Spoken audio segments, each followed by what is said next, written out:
आई घालीन लोटांगण बंदीन चरण डोळ्यांनी पाहिन रूप तुझे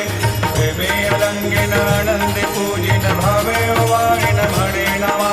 त्वमेव माता पिता त्वमेव त्वमेव बंधु सखा त्वमेव त्वमेव विद्या द्रविणं त्वमेव त्वमेव सर्वं मम देव देव कायेन वाचा मनसेन्द्रियैर्वा बुद्ध्यात्मना वा प्रकृति स्वभावं करोमि यद्यत् सकलं परस्मै नारायणायति समर्पयामि अच्युतं केशवं रामनारायणं कृष्णदामोदरं वासुदेवं हरिं श्रीधरं माधवं गोपिकावल्लभं जानकीनायकं रामचन्द्रं भजे हरे राम